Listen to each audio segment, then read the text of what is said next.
novamente. Estamos aqui no nosso terceiro encontro ao vivo, né, e a cores, do Círculo de Leitura e Cultura Científica do IFB Recanto das Emas.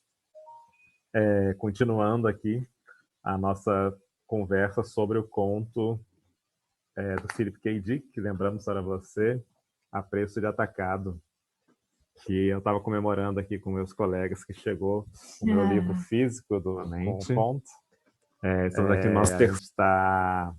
Bárbara também tem um desse, né, em casa. É uma edição da editora Aleph, e é o primeiro contozinho do livro, né? E então a gente está aqui hoje, como na semana passada, duas semanas anteriores, né? Estou eu, o professor Kaiser, do Instituto Federal de Brasília de Recanto das Emas, também do campo Recanto das Emas do IFB, professor Bruno Tardim, de língua portuguesa, a professora Bárbara de Barros, de filosofia, e do campo Ceilândia, do IFB, a professora Amanda Luzia da Silva. O professor Josias Freire, que nos acompanhou nas duas semanas anteriores, não pôde estar aqui hoje, então, infelizmente. Então a gente vai seguir. Sem ele ficou preso Preso assim. Fica preso. Mas ele está numa reunião que está demorando e não pôde chegar aqui a tempo. Só para quem não acompanhou aí nas duas semanas anteriores, o conto, lembrando para você, A Preço de Atacado, é do escritor Philip K. Dick, que é um escritor de ficção científica norte-americano, e se trata da história de um personagem central, que o nome dele é Douglas Quayle, que ele tem um trabalho burocrático, mas ele tem sonhos recorrentes de viajar para Marte como um agente secreto, né? E como ele acha que nunca vai conseguir realizar o sonho de ir para Marte, muito menos ser um agente secreto, ele busca uma empresa chamada Recordar S.A., que promete implantar memórias falsas que as pessoas queiram, que são indistinguíveis de memórias reais, né? E ele vai lá e procura para receber um implante, então, dele ter tido uma viagem a Marte em que ele atuou como agente secreto lá. Mas no momento que esse implante vai ser feito, os funcionários dessa empresa, da Recordar S.A., descobrem que ele já tem essa memória, né? Que na verdade, aparentemente ele já teria ido a Marte, ele seria de fato um agente secreto, e a memória teria na verdade sido apagada da mente dele. Esse aí que nós feito, e essa história de ter sido apagada faz parte da memória falsa, né? A gente vinha lendo o texto nas últimas duas semanas, né? E eu proponho a gente começar, então, dando uma avançada nessa leitura do texto, e depois a gente para comentar um pouco. Vocês querem comentar alguma coisa? Manda, Bárbara, Bruno? Não? Então eu vou... não, tem que ser aqui, né? Vou mostrar o texto aqui pro pessoal. E a gente vai lendo daqui de onde a gente parou. Todo mundo, vocês estão vendo aí?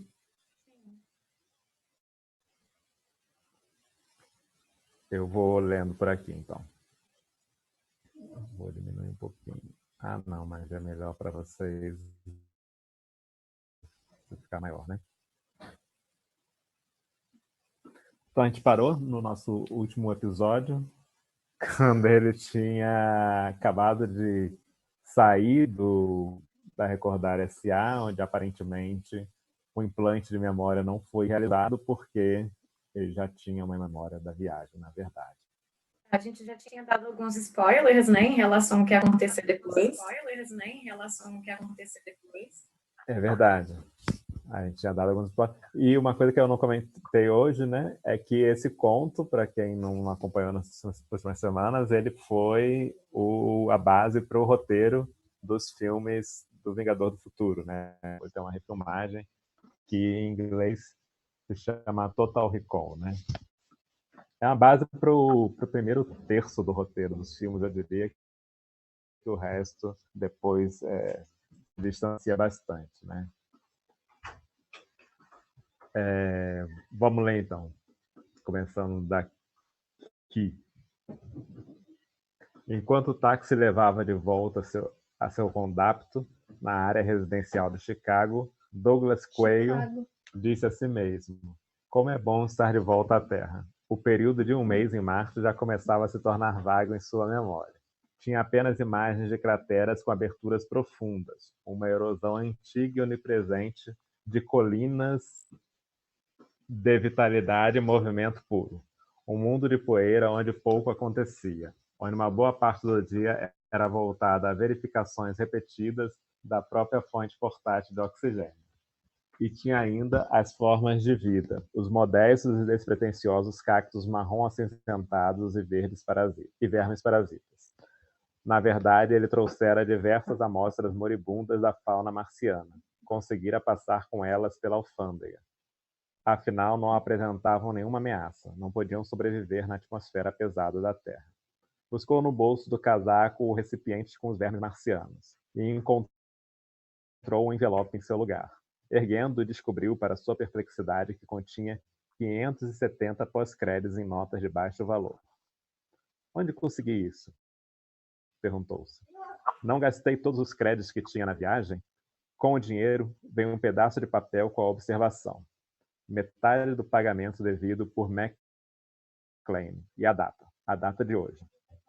Recordar, disse em voz alta. Recordar o que, senhor ou senhora? Indagou respeitosamente o motorista automático. Tem uma lista telefônica? Perguntou Cale. Certamente, senhor ou senhora. Uma fenda se abriu. Dela saiu uma lista telefônica de Cook County em microfita. A grafia estranha, disse Quayle ao folhear as páginas amarelas. Sentiu medo. Sentiu medo, um medo persistente. Aqui está. Leve-me até lá, para recordar S.A. Mudei de ideia. Não quero ir para casa. Sim, senhor ou senhora, conforme o caso, disse o motorista. Um momento depois, o táxi disparava na direção oposta. Posso usar o telefone? Perguntou. À vontade, disse o motorista automático. E entregou-lhe um fone novo em folha, modelo Imperador 3D em cores. Digitou o número do próprio condapto. Após uma pausa, viu-se diante de uma imagem em miniatura, mas assustadoramente realista, de Kirsten na pequena tela. Para quem não lembra, Kirsten é a esposa dele. Fui a Marte, disse a ela. Está bêbado, contorceu os lábios com desdém. Ou pior. Juro por Deus. Quando? Ela perguntou. Não sei, ele ficou confuso. Uma viagem simulada, acho, num daqueles locais de memória artificial, ou extrafactual, sei lá. Não funcionou. Kirsten disse com agressividade. Você está bêbado. E interrompeu a conexão. Ele desligou, sentindo o rosto corar. Sempre o mesmo tom, disse a si mesmo, irritado. Sempre a resposta atravessada, como se ela soubesse tudo, e eu nada. Que casamento, meu Deus, pensou com tristeza. Um momento depois, o táxi parou no meio-fio diante de um pequeno prédio cor-de-rosa, moderno e muito atraente, sobre o qual havia um letreiro animado de neon policromático com as palavras Recordar S.A. A recepcionista, chique e nua da cintura para cima, teve um sobressalto. Depois retomou o controle de si com maestria. Oh, olá, Sr. Quayle, disse ela nervosa. Como está? Esqueceu alguma coisa? O resto do meu pagamento de volta, disse ele. Agora mais recomposta, a recepcionista disse. Pagamento? Acho que está enganado, Sr. Quayle. Esteve aqui discutindo a viabilidade de uma viagem extrafactual para o senhor, mas encolheu os ombros macios e claros. Pelo que entendi, nenhuma viagem foi feita. Quayle disse. Lembro-me de tudo, senhorita. Minha carta a recordar S.A. que deu início a tudo isso. Lembro de minha chegada aqui, minha consulta com o Sr. McLean. Depois dos técnicos do laboratório me rebocando e administrando a droga para me apagar. Não era de admirar que a empresa tivesse devolvido metade do pagamento. A falsa memória de sua viagem a Marte não fizera efeito. Pelo menos não inteiramente, não como lhe haviam garantido. Sr. Quayle, disse a moça, embora seja um simples funcionário público, é um homem bonito, e ficar bravo estraga suas feições. Se puder fazer com que se sinta melhor, eu poderia... deixar-me levar para sair. Ele ficou furioso. Eu me lembro de você, disse enraivecido. Por exemplo, o spray azul em seus seios. Isso ficou na minha mente. E me lembro da promessa do Sr. McLean de que se eu me lembrasse de minha vinda a recordar S.A., receberia todo o meu dinheiro de volta. Onde está o Sr. McLean? Após uma demora, provavelmente o máximo de tempo que conseguiram, ele se viu mais uma vez sentado diante da imponente mesa de Nogueira, exatamente como estivera há cerca de 1 hora. Que bela técnica de vocês, disse Quayle. Mordaz. Sua decepção e seu ressentimento eram enormes a essa altura. Minha suposta memória de uma viagem a Marte como agente secreto da Interplan é nebulosa e vaga, e repleta de contradições. E me lembro claramente de meu acordo aqui com vocês. Eu deveria levar isso ao Better Business Bureau. Ele ardia de raiva nesse momento. A sensação de ter sido enganado era devastadora. Superava a aversão que costumava sentir de fazer parte de confrontos públicos. Com um ar taciturno e também cauteloso, McLean disse: Nós nos rendemos, Quayle. Devolvemos o saldo do seu pagamento. Reconheço totalmente o fato de que não fizemos absolutamente nada para você. O tom era resignado. Quayle disse em tom de acusação. Você nem sequer forneceu os diversos artefatos que alegou poderem provar a mim que eu havia ido a Marte. Toda aquela sua conversa fiada. E não deu em droga nenhuma, nem sequer um canhoto de passagem, nem cartões postais, nem passaporte, nem comprovação de vacina de imunização, nem... Ouça, Quayle, disse McLean. Imagine se eu lhe dissesse... Parou de repente. Deixe para lá. Apertou um botão no interfone. Shirley, pode providenciar mais 570 créditos em cheque administrativo para Douglas Quayle? Obrigado. Soltou o botão e encarou Quayle furiosamente. O cheque apareceu de imediato. A recepcionista colocou-o diante de McLean e sumiu, deixando os homens a sós, ainda se encarando acima da superfície da mesa de nogueira maciça. Deixe-me dar um conselho, disse McLean ao assinar e entregar o cheque. Não comente sua viagem recente a Marte com ninguém. Que viagem? Bom, aí é que está. Persistente, McLean disse. A viagem de que se lembra parcialmente. Haja como se não lembrasse. Finja que nunca aconteceu. Não me pergunte por quê. Apenas aceite o meu conselho. Será melhor para todos nós. Começar a transpirar copiosamente. Agora, Sr. Quayle, tenho outros negócios, outros clientes para ver. Levantou-se, levou Quayle até a porta. Quayle disse ao abrir a porta. Uma empresa que faz um trabalho tão ruim não deveria ter cliente nenhum. Saiu e fechou a porta. Acho que a gente pode dar uma paradinha para comentar, né? Aqui. Então, pessoal, o que vocês acharam do texto até aqui? Eu não tô ouvindo. Ah, sim. Bárbara, quer comentar alguma coisa? Agora não, eu tô vendo meu gato miar aqui, tá me atrapalhando. Uma coisa que aparece de novo nessa parte do conto são aquelas detalhes datados, né? Como é que a gente pode chamar isso? Anacrônicos do texto, né? É o cheque administrativo, o comunicador 3D, que ele fala ao vivo, vendo a pessoa como se fosse uma coisa super futurista, né? Que era para a época, onde você mal tinha telefone fixo funcionando E direito. cheque administrativo é ótimo, né? Porque, assim, quem usa talão de cheque hoje em dia?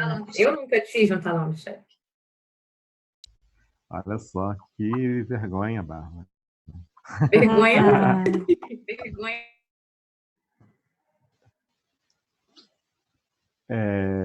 Todo mundo me ouvindo? Tá aparecendo uma mensagem aqui que eu tô mudo, mas dá para ouvir, né? Eu tô vendo, ouvindo. Tá. Bruno, você quer comentar alguma coisa dessa parte do texto? Bruno tá aí? Ou é só... Estou sim. Eu queria comentar um pouco só uma questão que aparece no trecho que a gente leu hoje e nos das semanas anteriores também. Que é a questão da construção do personagem, vamos chamar de roteiro, né? Do roteiro do conto. Pelo menos na parte assim, que eu posso falar de construção pessoal narrativa, esse é um tipo de texto que acaba dando difícil? Difícil?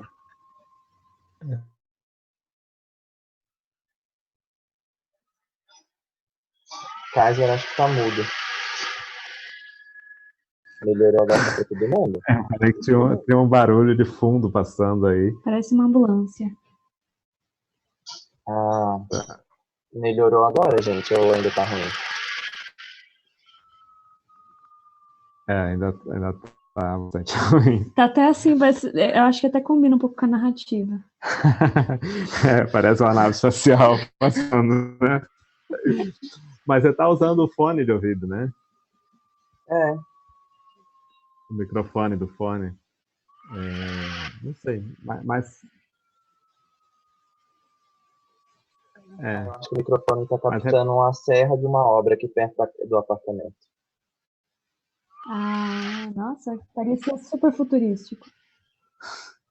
Mas vou fazer eu o acho seguinte, que agora... então, eu vou guardar meus comentários para quando esse barulho de fundo melhorar um pouco. Aí eu deixo silenciado aqui, pode ser? Gente, deixa eu fazer uma pergunta para vocês. Eu não consegui achar a gente no YouTube. Alguém conseguiu? Da como transmissão? círculo de leitura, mas hoje tá no TV IFB. Tá no TV IFB, é verdade. Tá. Hoje tá no TV IFB. Beleza. Então vamos lá? Então você quer comentar? Se você quiser começar, pode começar você. Uma coisa que a gente chegou a comentar nos encontros anteriores, né? Foi da questão da ciência por trás das memórias, né? E acho que no primeiro encontro a Bárbara não estava, então talvez ela queira até comentar sobre isso. Sobre o que eu vou falar. Que é a questão de alguns trabalhos demonstrarem como a memória ela pode ser, de fato, recriada ou criada uma memória artificial nas pessoas, né? Eu tinha trazido aqui, eu vou abrir de novo.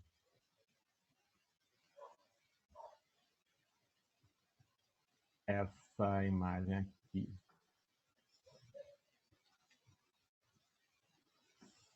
Você tinha visto isso, Bárbara, da outra vez?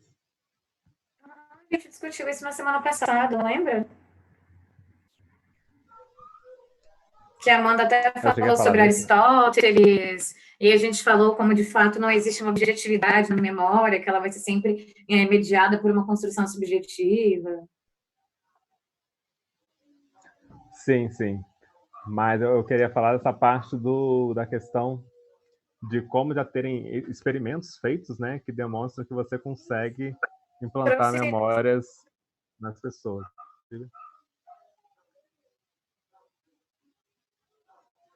Não, você comentou alguma coisa, desculpa, eu estava falando. Não, eu disse que você tinha trazido isso na semana passada. Não foi na retrasada. Isso, mas é que você não estava aqui nessa semana, né? E Eu aí eu tinha comentado... Foi na semana passada. Sim, na semana retrasada que eu falei que você não estava aqui. Foi isso que eu quis dizer. Desculpa. E de como isso pode ter consequências para questões, inclusive jurídicas, né? E que a gente vê um movimento nos Estados Unidos, principalmente. Eu posso até... Agora, eu acabei de ver uma coisa na minha cabeça. Continue, Kaiser, só porque eu tive uma epifania aqui. Não, um movimento do quanto o testemunho de uma testemunha, né? Quanto a palavra de uma testemunha ela é válida num processo judicial, né? Porque durante bastante tempo você tinha algumas testemunhas às vezes uma só, né, de um crime, e a palavra dessa pessoa podia ser usada como uma prova em alguns tipos de crime de que aquilo de fato aconteceu, né? E essa discussão sobre o quanto a memória é maleável, moldável, né, levanta uma discussão sobre isso. Se o simples testemunho é suficiente para você condenar alguém. No Brasil, para a maioria dos crimes, parece que não é o caso de você condenar apenas com testemunho. Mas nos Estados Unidos, quando você tem muitas questões de, por exemplo, julgamento por júri popular, né, bem mais do que aqui, você juntar uma série de testemunhas pode levar à condenação. E a gente vê alguns casos de pessoas que, depois de terem sido condenadas, inclusive cumprirem parte da pena, foram então inocentadas por provas materiais, às vezes exame de DNA feito alguns anos depois, provando que aquela pessoa não estava envolvida no crime, na verdade. E, embora ela tenha sido condenada, muitas vezes até com o testemunho da própria vítima, que reconheceu a pessoa, preencheu aquela lacuna da memória dela com o rosto da pessoa, né? E há, inclusive, um caso no Brasil, que eu não tenho aqui, mas que a pessoa foi presa, se não me engano, foi um caso de estupro, não foi reconhecido pela vítima, mas por outras testemunhas que estavam perto do local. E depois, um ano depois de presa, teve um exame de DNA que comprovou que esse homem não era o agressor, né? E esse caso é muito interessante, porque assim ele ficou vários anos depois preso, porque por causa da burocracia judicial, né, já tinha passado o prazo para o tempo que ele tinha direito de recorrer da sentença, quando saiu o resultado. E aí ficou uma discussão se ele podia ou não ser solto, apesar de ter uma prova, né? Porque passou, enfim, o prazo. A questão chegou aí até o Supremo Tribunal Federal e ele acabou sendo inocentado, mas ainda assim, por uma turma do Supremo, que eram de 5 juízes, 5 ministros do Supremo, ele foi inocentado por 3 votos a 2. 2 votos ainda votaram para que ele continuasse preso, porque tinha sido reconhecido por uma testemunha, né? Mas o que você queria comentar, Bárbara, que você falou que lembrou de alguma coisa? É porque eu tive essa lembrança aqui, a gente falando sobre essa questão da memória, da sugestibilidade.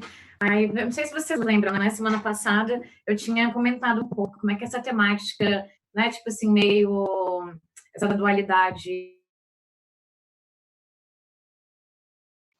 Será que a gente não consegue ser ouvido com isso aqui? Você ouviu com isso? Eu acho mais confortável. Simplesmente deu origem a um filme, mais ou menos, que é o Minority Report, né? A Nova Lei, em português. Não sei se vocês já assistiram esse filme, já? Sim, pois é. E eu estava lembrando justamente, assim, eu não vejo esse filme tem uns 10 anos ou mais. E o livro eu nunca li, não, porque pelo que ele diz, né, ele escreveu, acho que mais de 70 contos e romances ao longo da vida, sendo que ele morreu com menos de 60, né, ele tinha uma produção muito profícua. Bom, em Minority Report a gente tem muito esse jogo, né, entre o que é a lembrança e como é que a gente pode, onde é que a lembrança, ela vai tipo, se confundir com a sugestão, né, vocês têm aqueles três precogs, se eu não me engano, e aí você vai juntar, assim, meio que montar um quebra-cabeça a partir da memória de cada um, né? Mas como a gente tinha falado na semana passada, a gente sempre tem lacunas, né? Sempre tem lacunas que ficam faltando ser preenchidas. E a gente sempre pensa como é que a gente preenche essas lacunas. Aí eu estava lembrando disso agora do Minority Report, me deu vontade de ler o livro agora, que eu não acredito. Que tem o conto no mesmo livro, né? Que a gente está lendo. Tem esse? Do Minority. Claro que não, claro. Mentira! São os contos adaptados. Tá aí na sua casa, do lado da sua mesa. Eu já li, gente! Eu vou ter que reler, a gente vai ter que discutir agora. Que o conto é bem diferente do filme, né, inclusive. Agora eu fiquei mas curiosa, eu eu não lembro. Tem muito tempo que eu comprei esse livro, eu não lembro de todos os contos. Vingador do Futuro. Super, eu achei bem diferente. Nessa questão das adaptações. É aquilo que eu. Mas você falou uma coisa que eu acho que é interessante retomar, que é justamente, você falou da questão da materialidade, mas o conto, ele constrói uma materialidade fake também. Então, até que ponto o material, ele vai te dar a certeza de que as coisas aconteceram, ou não. Eu acho que o conto, ele faz esse jogo de ambiguidade e você não consegue fugir disso. Porque justamente no conto, para quem ainda não leu o conto, quando ele compra o pacote de viagem, essa viagem que seria para Marte, o mais incrível é que eles fazem uma construção também dos materiais que que uma pessoa quando viaja para algum lugar tem, cartão postal, fotografias, bilhetes de viagem. Toda essa questão material é colocada como ela é inserida também como uma espécie de memória fake, assim. Então, eu acho engraçado você falar da materialidade com tanta certeza, porque aí eu já começo a me questionar. Ok, o DNA era de outra pessoa, mas eu começo a me questionar também da questão material, né? Até que ponto as provas materiais, elas estão o tempo todo também garantindo a veracidade daquilo que aconteceu. Então, assim, é só para jogar aí com uma certeza que não existe.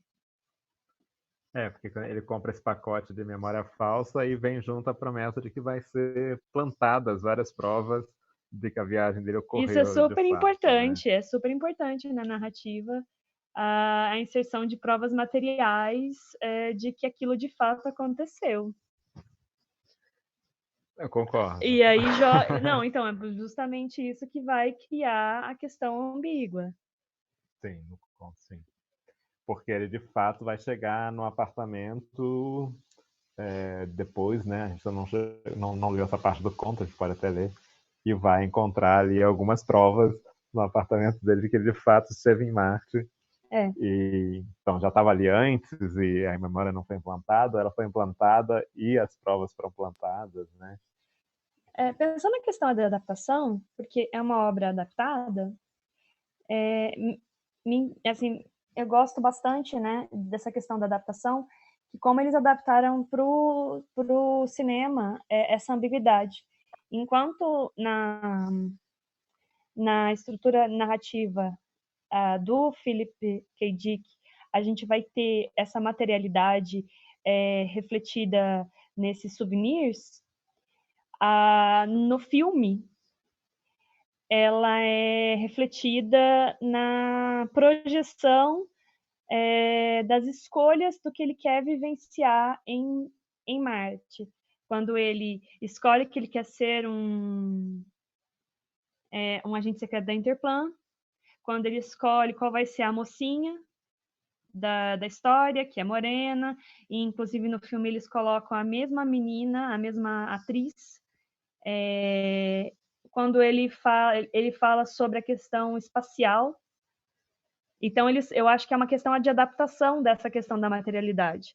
Como que no filme a gente consegue criar essa ambiguidade. Eu acho o filme super ambíguo, se ele foi, se ele não foi, se ele estava sonhando, se ele estava... E eu acho isso é mérito do filme também. E no livro do Philip K. Dick, eu acho que isso vem pela via dessa materialidade também esfacelada, né? Que ela pode ser toda construída, como pode não ser construída, né? Que é dentro dessa ambiguidade mesmo. Sim, Eu acho que no que filme... porque que ele tem muito essa questão da materialidade ser enganosa também, né? De você não... Tem muitas vezes que a Ana estava falando, a materialidade, ela nunca é uma garantia, sabe? A gente tá acostumado aqui a achar que materialidade, exame de DNA, isso é garantia, mas para ele, materialidade, várias vezes, ela é mais enganosa, assim, às vezes até mais enganosa que a própria Aí imaginação. É platônico, né? Voltando na aula, no encontro da semana passada, é super platônico isso, né? Total, exatamente. Que é a materialidade que vai ser o enganoso, né? É o material que é a aparência. Porque no filme, na adaptação, a primeira adaptação, né, que é a que vale a pena, ele ainda pede que ele quer ter tido uma aventura romântica nessa viagem, né? É isso que você está comentando. E aí pergunta, como é que você quer que seja essa mulher? Morena, atlética, e vão montando na tela e aparece a atriz que depois, quando ele... É um detalhe muito sutil do filme, Sim. mas que é muito importante, justamente para você ficar na dúvida se ele estava de fato acontecendo. Porque depois que a gente leu o conto, a gente reassistiu o filme, os dois. A gente assistiu. Não, o segundo filme foi a primeira vez que eu assisti. Eu não reassistiria. Mas nesse primeiro, aquela mulher que é construída na tela do computador para ele, um pouco antes de começar a tentar implantar a memória, ele depois no filme viaja para Marte, de fato, e reencontra essa mulher, né? Teria de fato existido. Ou será que não existiu? Será que era tudo implantado? Não se sabe. Até porque em ambos os filmes depois aparece algum personagem para falar para ele, olha, você está tendo aqui uma alucinação, teve um problema, mas tudo isso é falso e você precisa se libertar, né? E fica isso, é falso, ele está realmente num problema ali técnico que aconteceu, ou a pessoa está querendo enganar ele, né? Porque afinal ele se envolve em toda uma questão que não tem no conto, só nos filmes, que é de... Acho numa parte meio de ação né, da história, de confronto com as pessoas. Bruno, terminou aí a obra? A Serra Futurista do Mal ainda está sendo ouvida por vocês ou melhorou o áudio? Um pouco, mas acho que dá para ouvir você. Tá. É o seguinte, o que eu estava falando mais cedo é a questão da construção do personagem e a construção do espaço, porque esse é um tipo de conto que eles não vão dar uma ênfase tão grande na construção do personagem quanto, por exemplo, na construção do roteiro no espaço narrativo. Por exemplo, deixa eu tentar dar um exemplo de outro gênero para fazer mais sentido. E um gênero que também teve adaptação para o audiovisual, adaptação um tanto quanto controversa, dependendo da temporada. Se a gente pegar uma obra, por exemplo, igual o Crônicas de Gelo e Fogo, o Game of Thrones, o autor, né, o Martin, e os roteiristas da série de TV, eles escolhem, às vezes, em alguns episódios, em alguns capítulos da obra, dar um enfoque muito maior na construção do drama do personagem, na biografia do personagem, no aspecto épico, né, heróico ou trágico daquele personagem, em detrimento do que o roteiro poderia estar desenvolvendo, o que está acontecendo naquele espaço físico, os eventos sociais que estão se desenrolando ali, né, aos olhos daquele personagem. O foco é muito maior na construção da figura humana desse personagem. Já nesse conto do Philip K. Dick é interessante porque não que não tenha isso, tem até bastante, mas está tão integrado com a construção da narrativa que investindo, né, nessa questão, o cerne dessa narrativa talvez seja a ambiguidade, né? Mas e aí? É uma memória? É um desejo? Aconteceu de verdade? Não aconteceu? Foi implantado de uma maneira tão boa que ele já assimilou aquilo numa memória profunda? Ou, enfim, o personagem, né, o protagonista, os personagens secundários que aparecem mais ali, né, a gente ele chama de diretor, né? O diretor ali da Record da SA, a esposa, alguns outros personagens que vão aparecer na parte do conto que a gente ainda não leu, então vou tentar não comentar sobre eles agora. Todos eles acabam sendo construídos a partir dessa ambiguidade narrativa, e a ambiguidade narrativa que está ali muito entrada no roteiro. Então, o roteiro do conto, ele contribui para a construção das personagens. E isso é um recurso interessante que outros autores de ficção científica, não necessariamente contemporâneos ao K.D., mas até autores de ficção científica anteriores a ele já utilizaram. Acho que a gente pode chamar meio que de um recurso narrativo de ficção científica. em que a gente consegue estabelecer a construção da personagem a partir da construção da trama. E vice-versa, em alguns pontos também. A gente consegue construir a trama a partir da construção dos personagens. Mas eu acho que no conto que o Recordando para você a Preço de Atacado não chega a ter tanto esse recurso. A princípio, eram mais essas considerações que eu queria fazer. Acho que outras vão surgindo ao longo da nossa leitura e das respostas dos nossos colegas.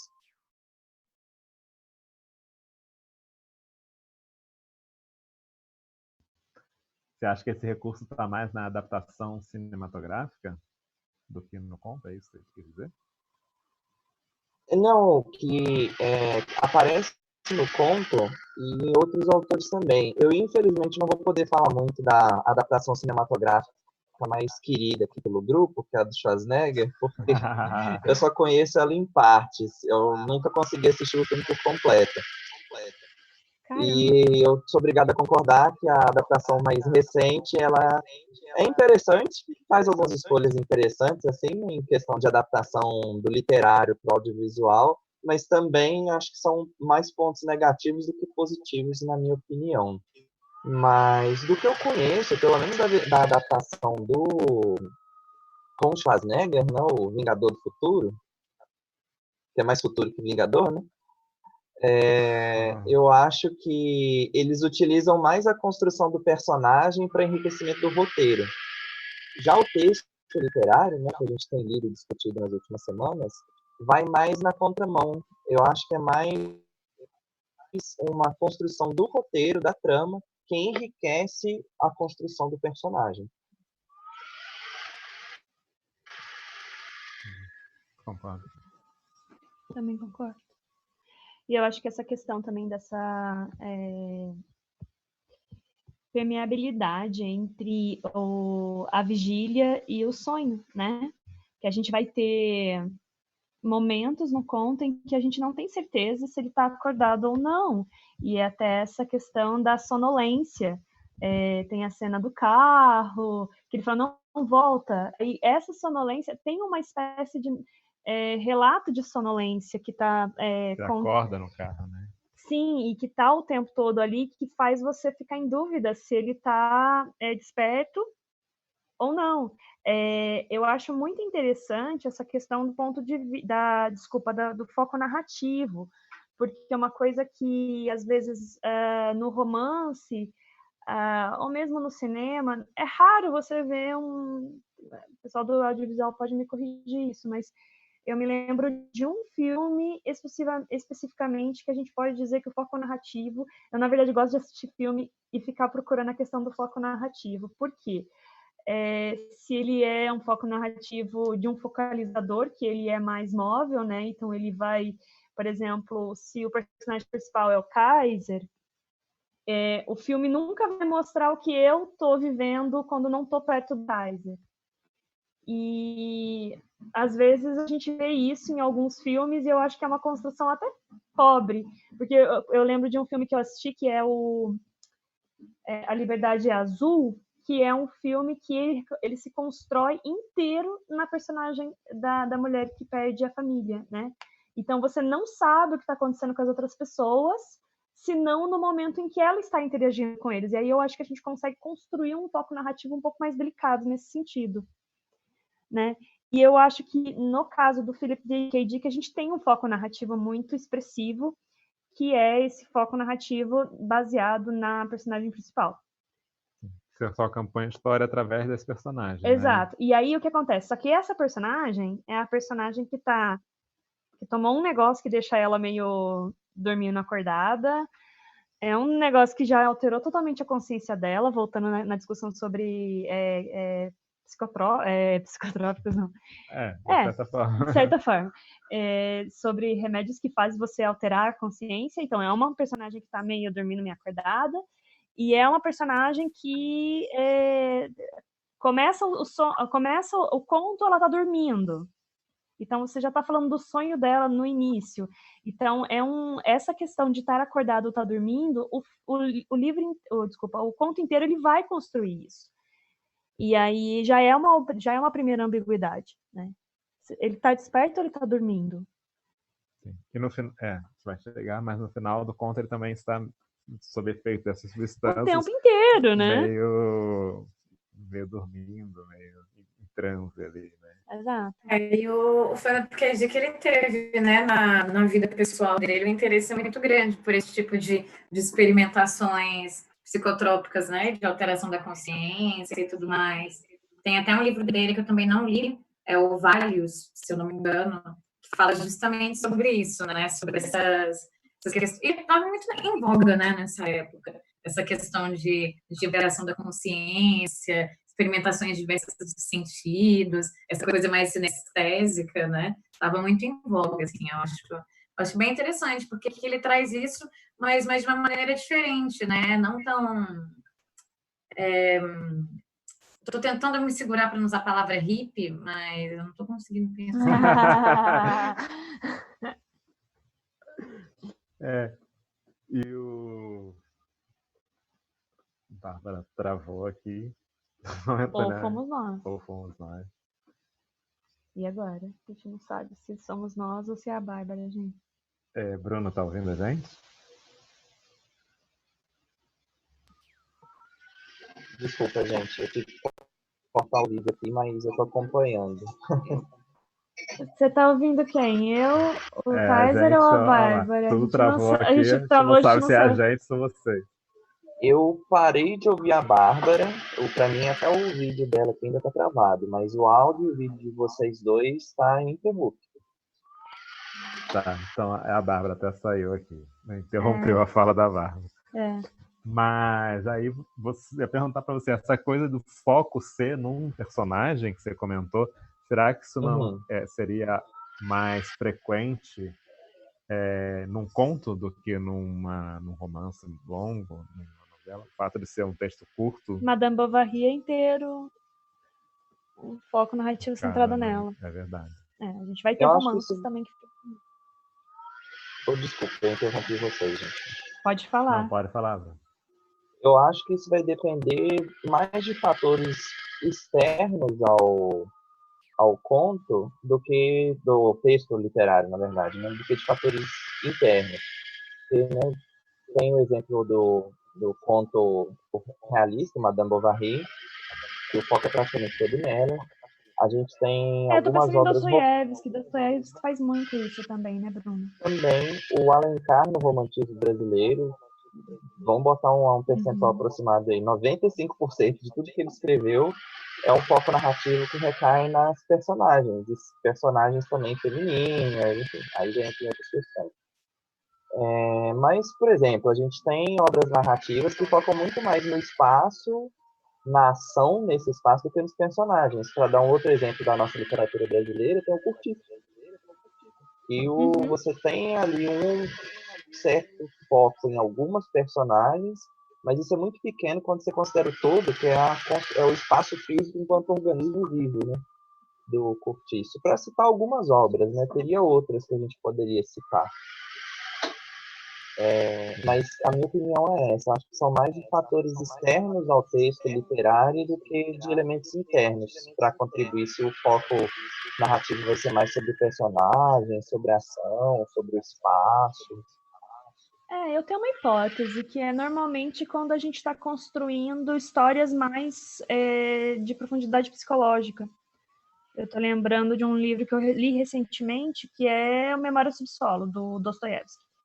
Que é basicamente entrar na cabeça do cara. E aí vai ser foco narrativo, ele que é o narrador, mas assim, eu tô pensando também essa questão dos dramas psicologizantes, assim, esses dramas que entram na cabeça da personagem, quer saber o que está acontecendo.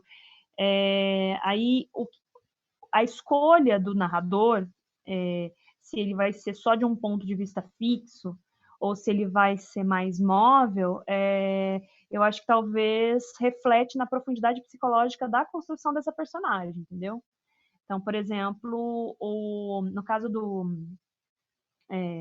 da nossa personagem, eu acho que talvez justamente para construir essa psicologia, porque é muito, muito interessante, agora pensando na estrutura do conto, Bruno, é um personagem que não tem profundidade. se você for pensar. Então, assim, é um drama psicológico, mas ao mesmo tempo você não sabe nada dele, nada. Você no máximo sabe que ele tem uma esposa com quem não Nossa, é é um uma esposa relacionamento terrível, horrível, horrível. que na adaptação vira até uma inimiga, né, que é matá-la. É. É, que ela não acredita nele e tal, e tudo isso. Mas É uma essa teoria bem dinâmica pode interessante ser- essa. E, ao mesmo tempo, o fato da gente não conhecer ele, eu acho que aí, fazendo já uma interpretação um pouco mais aprofundada, a gente não conhece ele, mas será que ele se conhece? Talvez seja essa a questão, né? Então, a gente está dentro da cabeça do cara e, ao mesmo tempo, a gente não tem nenhuma profundidade descritiva sobre ele. Então, nem ele, nem nós sabemos quem ele é. E aí eu acho que cria essa tensão entre esse ser ou não ser, né? Ou eu estive ou não estive, eu sou ou não sou esse agente. Eu acho que é bem essa questão de quase de um desconhecimento total. E aí, ao mesmo tempo, é uma questão psicológica, mas a gente não conhece nada sobre ele. Sim. O Bruno tinha comentado do Game of Thrones, né? Para quem não só viu Não a foi? série, Foi Game of Thrones? Foi, né? ele comentou. É. Quem só viu a série não leu os livros, mas nos livros ele faz o autor do Game of Thrones, que é o George R. Martin, né? Ele tem um recurso interessante porque, ao mesmo tempo que você tem muitos personagens e tem, então, enfim, muita coisa para se falar, ele, em cada capítulo do livro ele tem um foco em um personagem, né?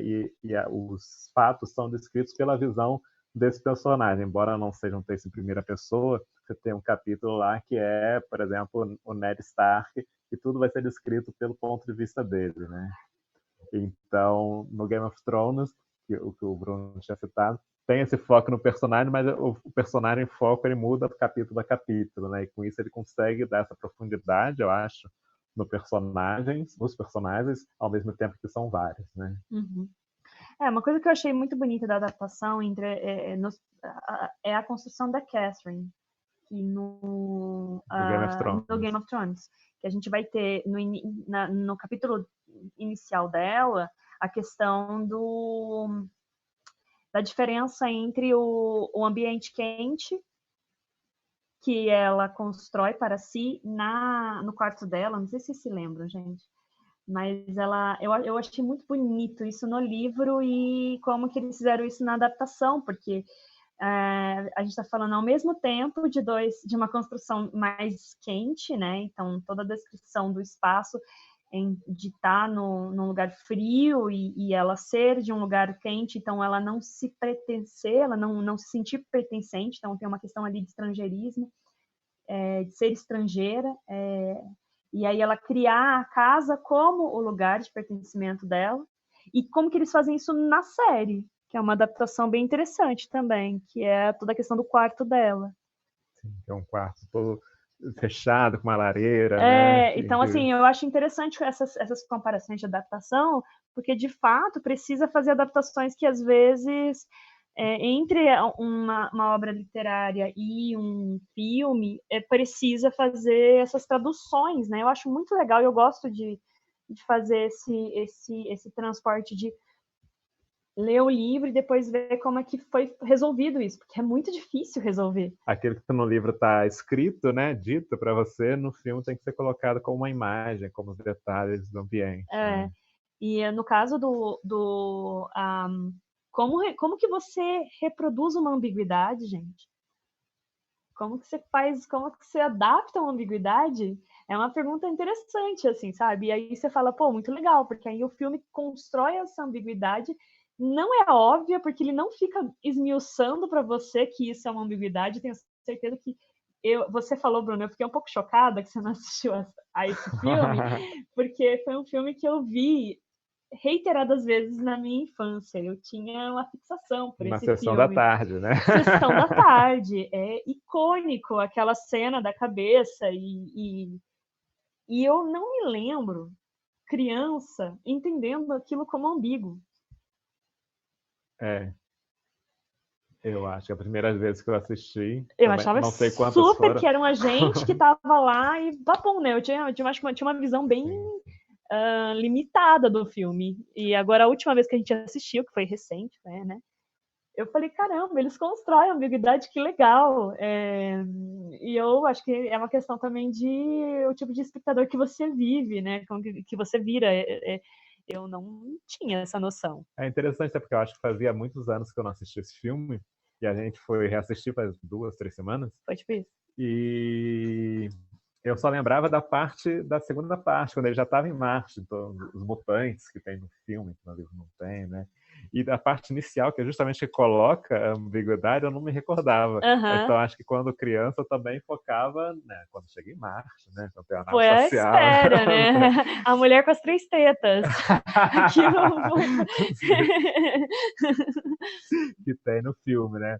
E no livro tem essa coisa da recepcionista tá com os seios amostros, né? Eu fiquei, o que tem isso, né? No livro, Então, né? não. Tem a questão do machismo, né, na narrativa, gente, pelo amor de Deus, assim, me dá uma... Não sei se você concorda, Bruno, gente, mas que difícil. Tem hora que a gente fala assim, ok, né, isso é ainda mais datado. Mas, tanto no filme, que tem essa questão da rivalidade feminina, rivalidade da morena e da loira, que é bem pobrinho, enfim, como no livro, né, as mulheres são todas personagens horríveis. Todas. São duas, né? As duas são personagens horríveis, No filme, assim. no Não, filme. no livro. A menina das tetas pra fora que fala, eu poderia resolver isso se você me chamasse pra jantar. Fala sério, né? Pô, que preguiça. Só para aproveitar esse comentário que você fez agora, eu concordo, eu infelizmente concordo, tem muitos autores do meio, assim, não só da ficção científica, né, mas tem muitos autores que eles são extremamente sexistas, assim, dentro da construção do roteiro, da construção das personagens. E me chamou a atenção uma coisa, quando eu li o conto a primeira vez, trazer só rapidamente assim, o Freud da semana passada de volta para a discussão, que essas duas personagens femininas que figuram no conto, elas são quase arquetípicas, porque a esposa é a megera, é a castradora, é a que soterra os sonhos dele, fala que ele é incompetente, que ele está bêbado, e a recepcionista, ela é quase que uma personificação da sexualidade feminina ali, né? Ela tá com seios à mostra, ela é descrita de uma maneira um tanto quanto exótica, ela fala que ele poderia convidá-la para sair, né, se isso fosse fazer ele se sentir melhor. Então, assim, isso, de certa forma, é uma maneira um tanto quanto sexista, bem um tanto quanto preconceituosa, assim, né? Mas aí também eu não poderia dizer se a gente não está sendo um pouco anacrônico, talvez, assim, na análise dessas personagens, Ai, não, porque... gente, não, eu não justifico. Década de 60, desculpa, não. Não, eu tenho a impressão também que não. E para citar um outro exemplo, que é uma... Não sei quantos conhecem. Se não conhecerem, fica a recomendação. É uma graphic novel e foi tentada fazer uma adaptação cinematográfica para ela que ficou relativamente boa. Bem psicodélica, mas relativamente boa. Eu não me lembro agora o nome que eles colocaram na adaptação cinematográfica, mas a graphic novel, ela aparece com o nome de Trilogia Nicopol. Sim, O... sim. Que tá aqui, eu vou pegar. E se você vê o filme nem tanto, acho que por uma questão de censura, mas se você vê a arte dos personagens, é algo extremamente exótico, sexualizado, sem gênero definido, né? Algumas personagens femininas têm um visual mais masculino e alguns personagens masculinos têm um visual mais afeminado, assim. Então, eu também não sei até que ponto isso pode ser uma característica dentro de alguma vertente da ficção científica, esse apagamento das barreiras de gênero, as barreiras sexuais. Sim. O graphic novel que o Bruno está falando é essa aqui, né? A trilogia Nicopol.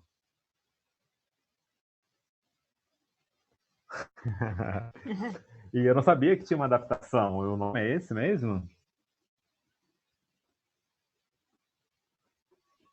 Eu tô alternando aqui, gente, porque eu descobri que hoje meu computador aguenta ou só vídeo ou só áudio, tá?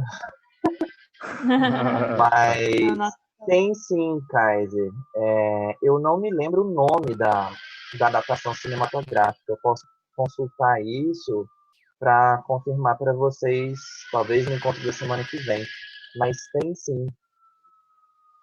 Tem uma adaptação, mas se eu não me engano, a adaptação cinematográfica é só da primeira parte da trilogia. As outras duas não foram contempladas. Sim. Eu acho que a gente podia ler mais um pouco do texto, só para comentar que você tinha falado de um personagem que ele mesmo não sabe quem ele é, não tem certeza das suas memórias. E essa relação com as adaptações cinematográficas, o audiovisual, tem naquela série True Detective, na terceira temporada, o personagem é um personagem que ele é diferente, a causa, né? Ele é um idoso que foi detetive, mas ele na série está já aposentado e tem Alzheimer, e ele tenta então desvendar um crime que ficou em aberto de quando ele estava trabalhando, com base nas memórias dele da investigação, que já são falhas, porque está com a perda de memória, né? Até nas adaptações do próprio Vingador do Futuro, e eu esqueci o outro, que eu acho que o do... A adaptação ruim, qual que é o nome? É o mesmo nome, né? Vingador do Futuro também. Enfim, os dois Vingadores do Futuro, os dois trabalham com essa questão da construção identitária, que eu achei interessante, porque quando ele vê a própria imagem, e aí ele tem que tirar o sensor de localização ali, que é uma cena que também é icônica e que marcou minha infância, dele tirando aquela bolota ali, super freudiano, na verdade. Tem um sonho da injeção de ema, que também é tirar um negócio do nariz. Agora, olha só, acabei de fazer uma conexão aqui. Mas é que quando ele vai tirar aquela bolota ali e ele vê a imagem de si e ele fala, nossa, mas eu sou esse cara. E ele fala totalmente diferente. Então, as duas, ali a questão dissociativa ali é muito interessante, porque ele não se reconhece como... Ou seja, ele reconhece a imagem, mas ele não se reconhece a persona ali falando, né? E no filme, no novo, esse você viu, Bruno? Eu tenho que ligar o microfone. O filme novo? O ruim. Sim, esse eu assisti, infelizmente. Sim. Nesse a gente tem essa coisa, seria vilão, que é uma coisa que é bem mais pobre, né? Seria vilão ou seria mocinho. Né? Não, você quis que a gente implantasse essa memória porque você queria estar enganado para poder enganar. E no final das contas, sei lá o que aconteceu. Vira uma confusão aquele filme. Mas, enfim, tem essa questão dissociativa em todos os dois filmes, e pelo menos essa questão, eles trabalharam bem os dois filmes, assim. Sim. Só que um é mais moralista. E a memória, o fato de mudar a memória, o personagem se torna outro, né? A própria personalidade dele se altera, seus momento, códigos morais. Ele é bonzinho. Né? Né? E, enfim, não sei o quanto que a memória determina essas coisas ou não. Né? Acho que não dá para saber. Eu vou ler mais um pouco do conto e a gente comenta um pouco mais depois. Eu imagino que... vou projetar aqui. Bom, vamos ler e comentar, e a gente vê se a gente consegue, se vai chegar até o final, ou se a gente vai deixar um convite para que as pessoas leiam e terminem a leitura em casa, né?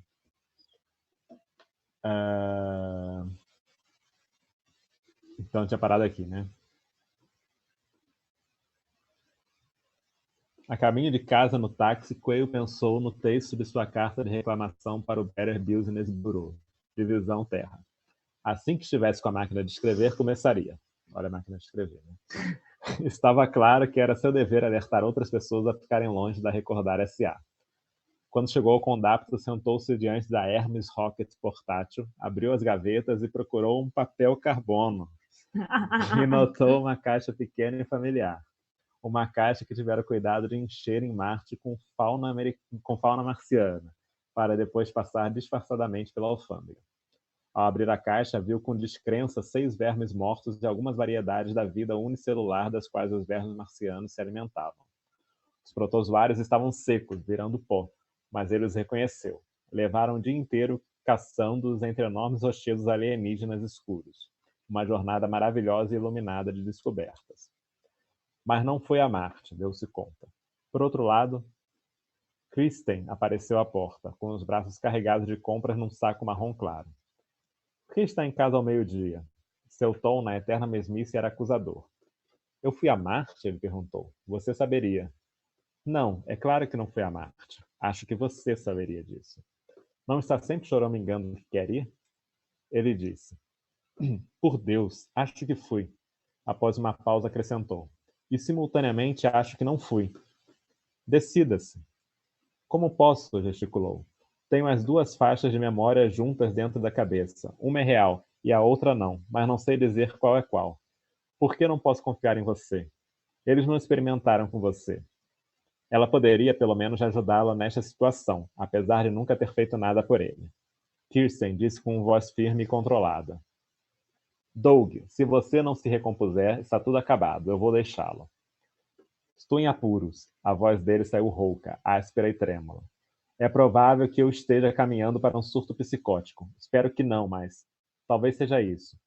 Pelo menos explicaria tudo. Kirsten baixou a sacola de compras e caminhou com altivez até o armário.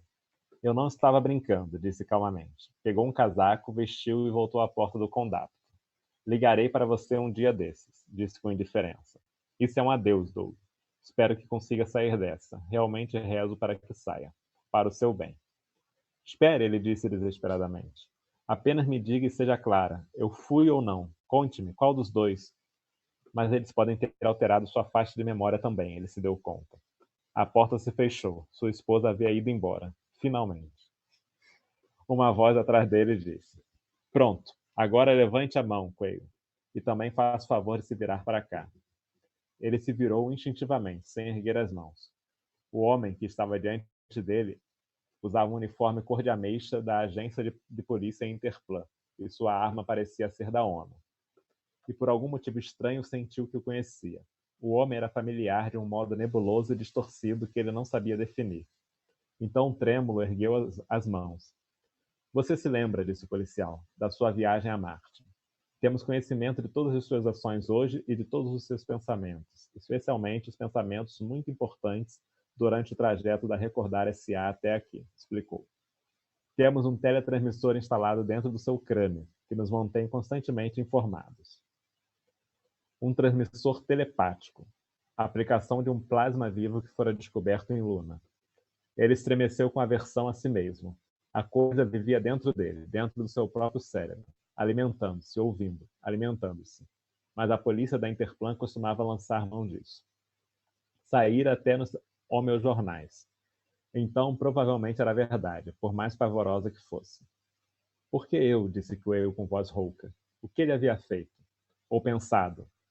E o que isso tinha a ver com a Recordar S.A.? Basicamente, disse o policial da Interplan, isso não tem nada a ver com a Recordar. É entre você e nós. Bateu no ouvido direito. Ainda estou recebendo seus processos mentais através do transmissor cefálico. No ouvido do homem, Quayle viu um pequeno plugue de plástico branco. Portanto, tenho de alertá-la. Tudo que pensar pode ser usado contra você. Sorriu. Não que isso importe agora. Já se acabou tanto de pensar e se expressar. O que nos incomoda é o fato de que, sob efeito da narquidrina na Recordar S.A., você contou a eles, aos técnicos e ao Sr. McLean, o dono, sobre sua viagem, aonde foi, para quem e parte do que fez. Eles estão muito amedrontados. Queriam nunca ter colocado os olhos em você, acrescentou refletindo. E tem razão. Quayle disse. Nunca fiz viagem alguma. É uma falsa cadeia de memória inserida em mim incorretamente, pelos técnicos de McLean.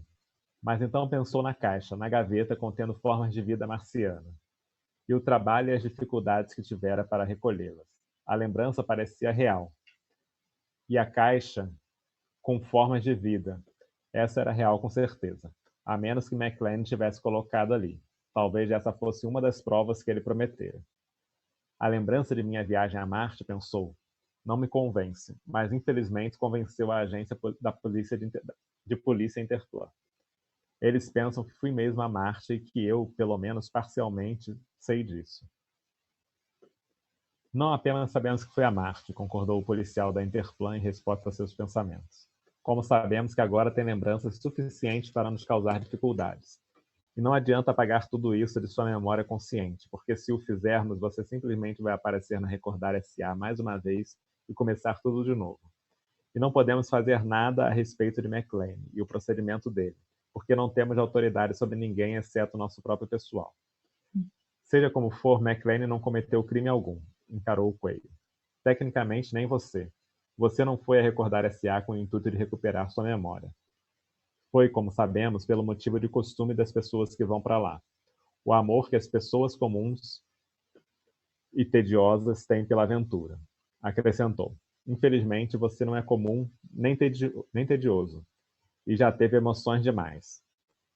A última coisa que precisava no universo era um procedimento da Recordar S.A. Nada poderia ter sido mais letal para você ou para nós. E a propósito, para McLean.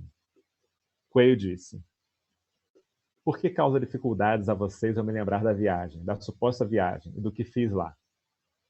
Por que, disse o policial fardado? O que você fez não está de acordo com a nossa imagem pública de um pai ultraconservador e superprotetor. Você fez por nós o que nunca fazemos, como logo vai lembrar, graças à Narquidrina. Essa caixa de algas e vermes mortos está na sua gaveta há 6 meses desde que voltou. E em momento algum você demonstrou a menor curiosidade a respeito. Nem sequer sabíamos que ela existia antes de se lembrar dela a caminho de casa, voltando da Recordar. Então viemos aqui de imediato para procurá-la, acrescentou desnecessariamente. E de nada adiantou, não houve tempo hábil. Um segundo policial da Interplan juntou-se ao primeiro. Os dois confabularam brevemente. Enquanto isso, Quayle pensou rápido. Realmente conseguia lembrar mais agora. O policial estava certo quanto à Narquidrina. A Interplan provavelmente usava também. Provavelmente, ele sabia muito bem que o faziam. Ele os vira aplicando a droga num prisioneiro.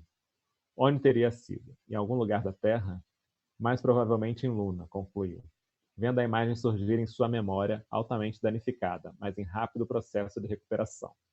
E se lembrou de mais uma coisa. O motivo de sua ida a Marte, o trabalho que fizera. Não adiantava que tivesse apagado sua memória. Ai, Deus, disse o primeiro policial da Interplan, interrompendo sua conversa com o colega. Obviamente tinha captado os pensamentos de Quayle. Bem, o problema é muito pior agora. Não pode piorar mais. Fui até Quayle mais uma vez, protegido pela arma. Temos que matá-lo. E já. Nervoso, o companheiro disse. Por que já? Não podemos simplesmente carregá-lo até a Interplan de Nova York e deixar eles... Ele sabe por que tem de ser já, disse o primeiro policial. Também parecia nervoso agora, mas Quayle notou que era por um motivo totalmente diferente. Sua memória estava quase toda recuperada, e compreendeu totalmente a tensão do policial. Em Marte, disse Quayle com a voz rouca, eu matei um homem, depois de passar por 15 guarda-costas, alguns armados com armas Sneak Pit, como vocês estão. Ele havia sido treinado pela Interplan durante um período de 5 anos para ser um assassino profissional. Sabia eliminar adversários armados, como aqueles 2 policiais, e o que estava com um receptor auditivo sabia disso também. Se ele fosse ligeiro bastante. A arma disparou, mas ele já havia mudado de lugar, e ao mesmo tempo derrubou o policial armado. Num instante estava com a arma e apontava para o outro confuso policial. Captou meus pensamentos, disse Quayle ofegante. Ele sabia o que eu ia fazer, mas eu fiz assim mesmo. Uma paradinha? Tem 2 coisas muito interessantes nesse trecho. Pode falar. Volta ali. Tá, vou aproveitar de novo. Sobe. Sobe. Mais um pouquinho. Aí. Não apenas sabemos que foi a Marte, concordou o policial da Interplan em resposta a seus pensamentos. Com quem que... Como que o policial respondeu aos pensamentos dele, né? Que depois embaixo ele tá pensando e o policial tá, tipo, conversando com os pensamentos dele, assim, essa questão é até um pouco impossível, né? Se tem outra, ele faz isso 2 vezes.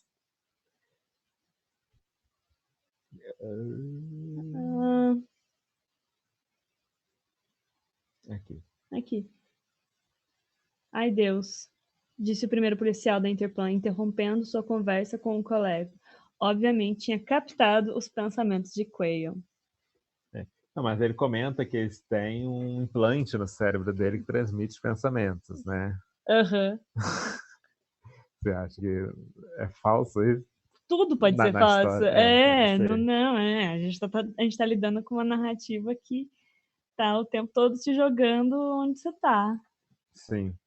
E é interessante a personagem da esposa, eu não lembrava disso do conto, que a gente revela agora, que ela também se nega a dar uma resposta, né? Se é verdade ou é falso. Ela simplesmente vai embora e deixa o leitor na mesmo dilema, né? Se aquilo é verdadeiro ou falso. Era a personagem que podia falar, não, você Eu nunca gosto muito foi, desse jogo né? no texto, assim. Sim. O Bruno está aí? Sim, tô aqui sim, gente. Você quer falar alguma coisa dessa parte aí do texto? Eu acho interessante é, essa discussão que fica, né, os, o debate com os pensamentos, né, ver a questão de quem é mais rápido, né, são os policiais que têm acesso direto ali ao que ele está pensando, ou se ele consegue ter um raciocínio rápido bastante para reverter a situação em favor dele e eles não reagirem a tempo. Acho que essas extrapolações assim do é possível, não é possível, é real, não é real, né? Acho que também é um outro elemento muito comum na ficção científica, que é a necessidade de você ter uma suspensão de descrença muito sensível, né? Porque apesar de que vários outros textos de ficção científica, não tanto esse do que a gente tem discutido, mas outros textos de ficção científica vão dissertar muito mais sobre a tecnologia, os elementos futurísticos que eles estão apresentando de maneira mais objetiva, né? Às vezes até científica. Um que faz isso muito, que é um autor que eu gosto bastante, é o Asimov. Mas eu acho que aí esse recurso aparece, não sei se foi por isso que o autor quis colocar, mas eu acho que ele aparece como elemento ali para alimentar a tensão na narrativa, né? Porque isso gera uma certa tensão para o personagem, e como a gente está nessa catarse, né, vamos dizer assim, muito próxima com o protagonista desde o começo do conto, é verdade, não é, ele lembra, ele não lembra, né? A gente até começa a ficar meio atordoado como ele ficaria, né? E isso é uma coisa que o autor faz bem interessante, que é diminuir essa distância entre o leitor e o protagonista dele. Eu acho que é um recurso dramático, né, vamos dizer assim, bem interessante para se colocar no conto. Que é um elemento que até então a gente não tinha como prever que aconteceria e gera uma carga de tensão maior, né? Dentro das cargas de tensão pré-existentes no conto. Eu acho esse recurso narrativo bem interessante. Bem. Sim. Pessoal, a gente está chegando aqui perto das 6 da tarde. Das 6, das Das 4. 6, eu ia dizer 6, né? Das 4 da tarde. Se fosse 6, teria ficado a tarde inteira. Das 4 da tarde. E a gente precisa encerrar a transmissão, né? Acho que foi um bom bate-papo. E eu acho que a gente vai deixar um convite para que as pessoas terminem de ler esse conto, né? O pessoal que está assistindo, que assistiu hoje, que assistiu nas semanas anteriores. Lembramos para você a Preço de Atacado, vou colocar aqui, do Philip K. Dick. Tem nesse livro chamado Realidades Adaptadas, da editora Aleph. Também dá para, já encontrei, PDF do conto na internet, dá para achar também para ler. E acho que foi uma conversa muito legal que a gente teve nessas 3 semanas, né, esses 3 dias que a gente falou né, sobre esse conto, falando da parte científica, da parte psicanalítica, semana passada bastante, e hoje vocês falaram bastante da visão literária, né, e um pouco da adaptação de uma obra escrita para uma obra audiovisual também. Foi muito legal. E na próxima semana, então a gente convida todo mundo a terminar de ler o texto, a gente não vai ler até o final, então vai deixar esse suspense aí para quem nos acompanhou até agora, para descobrir o que acontece depois com o Douglas Coelho. Ele de fato foi a Marte ou não foi? Será que ele vai saber disso em algum momento? Então, só lendo para vocês descobrirem. E na semana que vem, nesse mesmo bate-horário, que era como anunciavam a série do Batman na TV quando era criança, né? No mesmo bate-horário. A gente tem, na próxima quarta-feira, 2h30 da tarde, a gente começa a ler um outro conto, não é isso, Bruno? Que é o conto que o Bruno até... a gente faz uma votação aqui dos textos que a gente vai querer ler, e é o conto que ele queria que tivesse sido o primeiro, inclusive, né? Que é A Estrela, de H.G. Wells. Eu estou lendo nesse livro aqui, que se chama Das Estrelas ao Oceano, que é uma coletânea de contos de ficção científica de vários autores diferentes. O primeiro conto do livro é o A Estrela, do H.G. Wells. É curioso que os dois contos são os primeiros das suas coletâneas, né? Novamente é o primeiro. E o H.G. Wells é um autor do século XIX, então é mais antigo. A gente vai ver novamente questões do anacronismo, né? Mas semana que vem a gente fala mais sobre o autor, né? Faz uma sinopsezinha do texto que a gente sempre está fazendo agora, no início do vídeo. E a gente discute.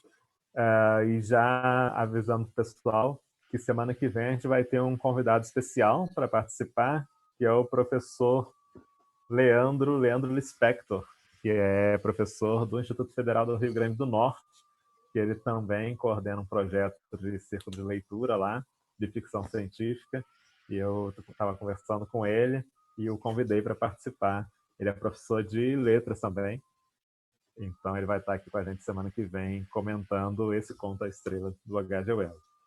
Agradeço a vocês, ao Bruno, a Amanda, pela participação, a Bárbara também, que acabou caindo a conexão dela, não conseguiu voltar. E, como sempre, ao professor Fernando Gutierrez, que é nosso host. Ele está sempre ali nessa tela escura aqui, escondido, em que ele está transmitindo a conversa para o YouTube, toda a parte técnica, é ele que faz a mágica. Olá, Fernando. Aparece ali para dar um oi. Então, um abraço, pessoal. A gente se vê na próxima semana com o nosso convidado lá do Rio Grande do Norte. Tchau, tchau. Tchau, Bruno. Tchau, até a próxima. Até.